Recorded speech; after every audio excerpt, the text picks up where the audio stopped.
and we're gonna grow. We're gonna become a better team because of it. What did they do? Was there anything they did? I guess, can you describe what they did differently on you in the second half? You hit 4 threes, and their coach said that kind of spooked them at halftime. Yeah, going into the second half, we started to notice that on pick and pops they started switching, and once we saw that, our initial plan was to pick and pop, get that switch, and get to the post. But some of our plays didn't, get that far into it. But that's something we can work on and we can see moving forward. And then in the middle of the second half, they went zone, and it's hard because when you play a game man-to-man so far into it, and then you go zone, it's really unnatural. You have to kind of find your comfort again. You have to really kind of, find what works and be comfortable with it. And I don't think we kind of found it. And that's something that we need to do a better job as a team and work on our zone offense a little bit more because we will probably see it more in the future, and that's something we need to be really comfortable with. Did it feel like you zone man, whatever, like you guys still missed some easy shots, whether they were open threes or at the rim, like you said, the thin margin, and it was right there. It's really unfortunate, when you have it right there and it just rattles in and out. And honestly, you can practice and all that stuff, but when that happens, you really just have to move on. Obviously you're gonna have a coach scream at you to make the shot, right? And you gotta get angry at yourself. Be like, why did I not make that shot? But you know what? It happened. We can't change it, but we can work on it. What do you hope to learn from this loss? I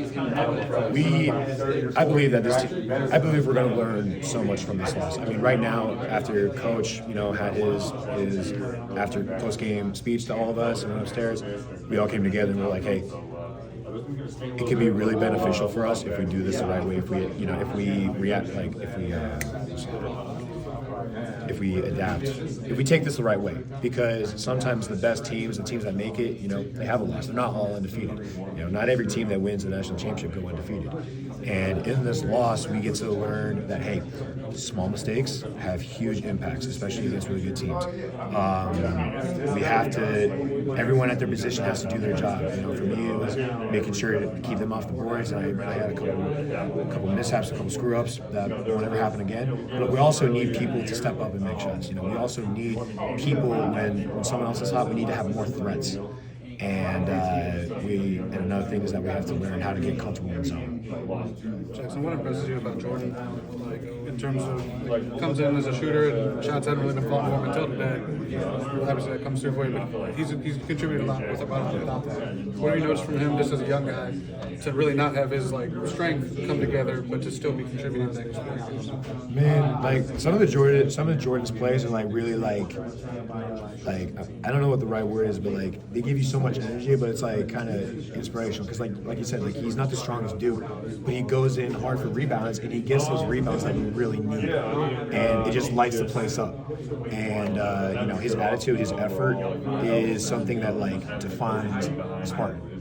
And when he makes those plays, especially in times when we really need it, I hope he continues to grow with that. He just continues to make more plays like that and get stronger and get more confidence shooting, because one thing I know is that he's a great shooter. We just need him to stay consistently and keep his confidence up even when he has games where he doesn't shoot as well, or maybe he doesn't even get a shot because everyone knows he's a shooter. So we just need to make sure we keep uplifting him and keeping his confidence going. At the beginning of the season, would you have imagined your first loss to come against Duke, looking back at the schedule that you've already had?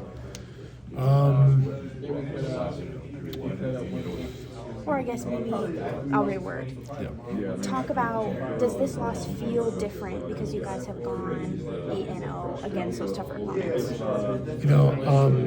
This loss does feel different because I truly believe we should have won that game. And there's just a couple things that just, that we didn't do a good job of and that just didn't go our way, whether it was shots that just rolled in and out, or whether it was, little defensive, mishaps, or, calls.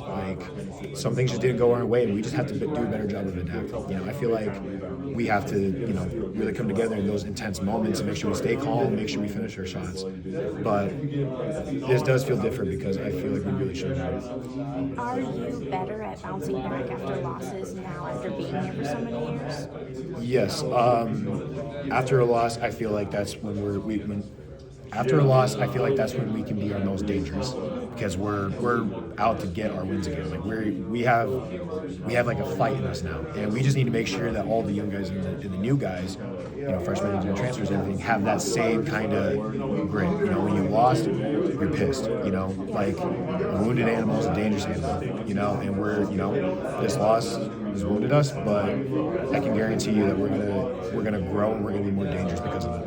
Do you think that that's part of your job to kind of instill that in some of those new guys or younger guys? Yeah, as someone who's been here and been through crazy games, crazy wins and losses, and just kind of like as a captain and kind of with like my mentality, like I want to make sure no one thinks that like we deserve to win the next game. Like tomorrow on film, it's gonna be intense, especially with Coach Izzo. But then practice, we're back at it. We're back at it as we're gonna take the world again. Is there a small benefit of having a whole week between this game and the next one, just to really instill that attitude? Yeah, it could be really good, but it could also, you have to be careful with it because a week is a long time, a lot of rest, right? And if you do it right, we keep everybody in the right headspace of, hey, we lost our last game, we're out to, we're out to get our wins, But if we don't, and we spend a whole week, just kind of going through the motions, or we're too sad about this loss, or we don't take our next game super serious, it could honestly pave a path that is really, really bad for our future. But we have to make sure, especially as captains, that we let everybody know, like, hey, even though we lost and we can't change it, we have to treat these next games like they're life or death. That's something that happened last year when we played. The last game was Memphis, I believe, and from then on we went on a huge streak. So I feel like we can do that again. We just have to make sure everyone's in the right headspace for it. Thank you.